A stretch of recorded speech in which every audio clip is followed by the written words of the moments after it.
j'en pleurais là, tellement j'étais contente. Enfin, je dis, il y a une justice pour tout le monde. Nadine Briand se sent libérée. Son fils de 12 ans vient d'être reconnu comme victime par l'IVAC, l'indemnisation des victimes d'actes criminels après un combat de 5 ans.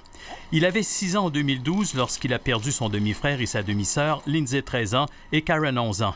L'ex-conjoint de sa mère les a entraînés dans la mort en faisant exploser le garage près de sa maison à Warwick, dans les Bois-Francs.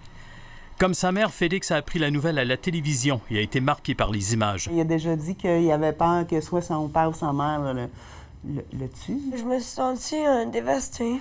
Je me sens triste. Nadine Briand a obtenu l'an passé un jugement de la Cour supérieure qui l'a reconnue elle-même victime, ce que refusait l'IVAC.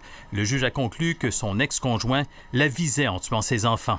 Le juge a aussi déterminé qu'il n'est pas nécessaire d'être soi-même victime d'un crime ou d'en être témoin sur place pour être durement touché. L'IVAC n'a pas eu le choix de tenir compte de cette jurisprudence pour Félix. L'IVAC écrivait en mai dernier que le garçon n'a pas été personnellement victime d'un acte criminel. Nadine Briand a exigé une révision et son fils a désormais droit aux avantages prévus par la loi, soit des traitements médicaux. Si je meurs, cet enfant-là va avoir des soins à vie.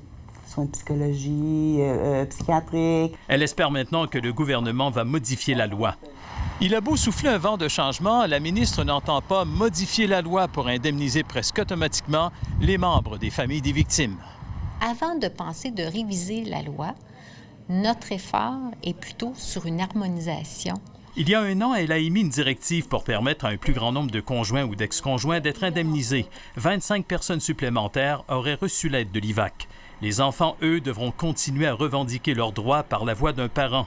À tous les jours, Félix pense à son demi-frère et sa demi-sœur. Ils ont été tués par leur propre père, ce qui est quand même indigne. Harold Gagné, TVA Nouvelles, Montréal.